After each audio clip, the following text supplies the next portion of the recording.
Hey everyone, welcome back to my channel. If you're new here, don't forget to hit that subscribe button. Let's jump right into today's story. It's a wild one. I met this guy named Matt one summer night while I was out at a bar with a big group of friends. We hit it off over the Cubs game playing on TV. As we talked, my friends drifted away, so Matt and I ended up chatting one-on-one. He didn't really meet anyone else from my group that night. We exchanged Instagrams before I rejoined my friends. His profile looked pretty normal, lots of followers, pictures of him traveling, staying active, going out. Honestly, when two guys meet at a bar and exchange socials, it rarely leads to anything. You always say you'll hit each other up, but by the next day, sober reality hits and the interest usually fades. But the next day, a Saturday, I was out again, this time at an outdoor bar on the water for my friend Tyler's birthday. I posted a story of us singing for him at the bar. About an hour later, while we were hanging out after dinner, someone tapped my shoulder. I turned around, and it was Matt. He smiled and gave me a bro hug, saying this was his favorite Saturday night spot. This time, I properly introduced him to my friends. I said, "You guys remember Matt?" Even though they probably hadn't really talked to him the night before, but they'd at least seen him. Matt stuck around for a while, which was cool since everyone was drinking and having a good time, including him. The next time I saw him was the following weekend when he invited me to play golf. I'm not great at golf, but I've been trying to get better, so I said yes. It was an early Sunday morning, and even though I tried to get a couple of my friends to join, they were too hungover. So it ended up just being Matt and me. We played 9 holes, took about 2 hours, and it was chill. Afterward, we grabbed food and then I went home to relax before work. I saw Matt one more time after that night before he hit me up with an unexpected invite, a hiking trip to Arizona. I'd always wanted to see the Grand Canyon, so I checked my work schedule and gave him a quick yes.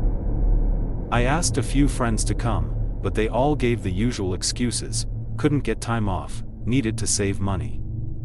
I asked Matt if any of his friends were going, and he said no, it was just him. That kind of surprised me since, based on his Instagram, he seemed like a super social guy. But I didn't think much of it. We flew out on August 15th and planned to return to Chicago on the 18th. Our flight landed late, and Matt had already rented a car. On the way to the Airbnb, we stopped to grab food and some beer. When we finally got there, it was already pretty late. We cracked open a couple beers, and while Matt seemed like he wanted to stay up, I was exhausted. That's when I noticed something: there was only one bed. I hadn't even thought to ask about sleeping arrangements. When I brought it up, he pointed to the couch I was sitting on and said, "It's a pullout." Then he added that I didn't need to pay for the Airbnb, so I figured, hey, a free trip to Arizona? No big deal. I set up the couch and went to sleep. It was surprisingly comfortable. In the middle of the night, I woke up and saw Matt walking through the living room to the kitchen for water. I'm a light sleeper, so even small sounds wake me. But I rolled over and went back to sleep. The next morning, Matt woke me up early. It was a beautiful day. We drove out to the Grand Canyon and hiked the Bright Angel Trail. I hadn't realized how out of shape I was until then. Matt was cruising along, laughing and encouraging me while I was drenched in sweat. We took plenty of breaks and snapped tons of amazing photos. The views were unreal. After about 2 to 3 hours, we made it back to the car, starving. We stopped at a deli on the way and then made the long drive back to Phoenix. Once we got back, we took a nap and then went out to explore the city. As usual, Matt wanted to hit the bars. We ended up getting really drunk. Honestly, I think I got more hammered than him, even though we were matching each other drink for drink. We left the rental parked on the street and took an Uber back to the Airbnb. It was late, and things got a little hazy after that. I remember Matt blasting music and me plugging in my phone by the couch before crashing. Sometime in the night, I woke up again. My mouth was dry and I really had to pee. As I got off the couch, I heard a creak from the floor, like someone had stepped on it. I looked around in the dark but didn't see anything. I went to the bathroom anyway. While I was peeing, I heard a door close, Matt's bedroom door. When I came out, I tried to open his door, but it was locked. I knocked, but there was no response. I didn't think much of it and went back to sleep. The next morning, around 8 a.m., I woke up with a pounding headache. The first thing I noticed was my phone. It wasn't where I left it. I had plugged it in on the floor next to the couch, but now it was sitting on the table, unplugged. I kept asking myself why I let any of this happen. The only answer I could come up with? I was just really drunk. That day, we didn't hike. No way I could have handled it without throwing up. Instead, we Ubered back to the rental car and spent the day driving around, checking out some cool neighborhoods and the botanical gardens. I didn't want to drink again, but Matt talked me into it. Sure enough, it turned into another night of getting completely wasted. Our flight was at 1 p.m. the next day, so at least we didn't need to wake up early. We got back to the Airbnb somewhere between 1 and 2 in the morning. This time, Matt insisted I sleep in the bed, said it was only fair. I didn't argue.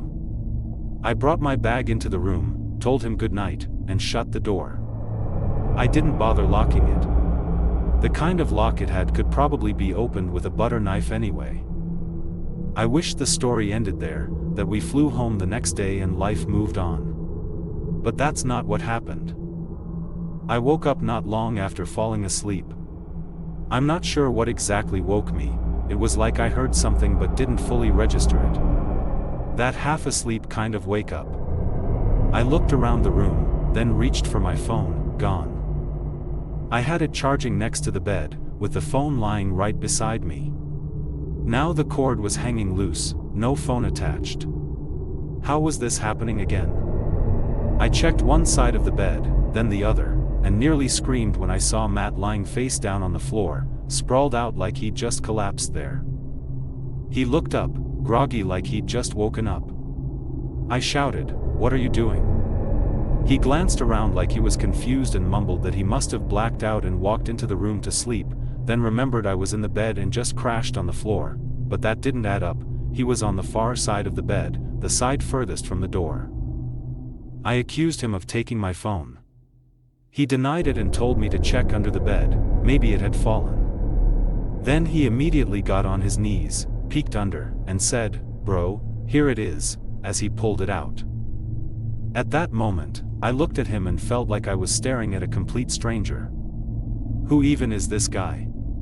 Was he seriously trying to get into my phone, again? I told him I'd just go back to the couch, but he insisted on going instead. So he left the room. You better believe I locked the door after that. If it had just been him drunkenly crashing on the floor, fine. I could have written it off. But the phone thing? Nah, that was deliberate. I was still a bit drunk myself, so falling back asleep wasn't hard, but again, that wasn't the end. I woke up one more time that night, and this time I knew exactly why. At the foot of the bed, I saw Matt's silhouette standing there. I don't know why I didn't jump or scream immediately, maybe I was frozen in shock. He sat down and started rubbing my foot. That's when I screamed at him to get out. He didn't move. I had to physically push him off the bed and out of the room. Then I started shoving everything I had into my bag. He didn't say a single word, just sat upright on the couch, watching me like some creepy NPC in a horror game. That was probably the most unsettling part. I called an Uber to the airport immediately. I wasn't staying there another minute. He didn't try to stop me. I arrived just as the sun was rising, and even though I tried, I couldn't sleep. My mind was spinning. I sat at the gate for hours until it was time to board. I paid $35 to switch seats just to make sure I wasn't next to him. I stared out the window the entire time people were getting on the plane, avoiding any eye contact. I didn't tell anyone until later that day. I needed time to process it all. When I finally opened up to my friends, some of them said, "See? I told you he was weird." They pointed out how both times we randomly ran into him, he was completely alone. That's when it hit me. The only reason Matt showed up at that outdoor bar that second night was probably because he saw my Instagram story. Full-on stalker behavior. I blocked his number and Instagram. But before I did, I looked at one of his older posts, one where he was with some friends. No one was tagged, but one guy had commented. He looked like he was in the photo. I clicked on his profile. Matt wasn't following him, and he wasn't following Matt either. So I DM'd him, asking if he was still friends with Matt. He replied within 10 minutes, "Nah, guy's a freak. Run away." Then he told me about his own experience, and about other guys who had all cut Matt off, and just like that, it all made sense. The guy told me he had untagged himself from Matt's photo, but said he couldn't force him to take it down. He didn't seem surprised at all when I explained what happened in Arizona. His response? "That guy should be in jail." It blew my mind. I really thought Matt was just a normal dude looking for a buddy to hang out with. But instead, he turned out to be someone genuinely disturbing, maybe even dangerous. I still can't stop wondering what he was trying to access on my phone.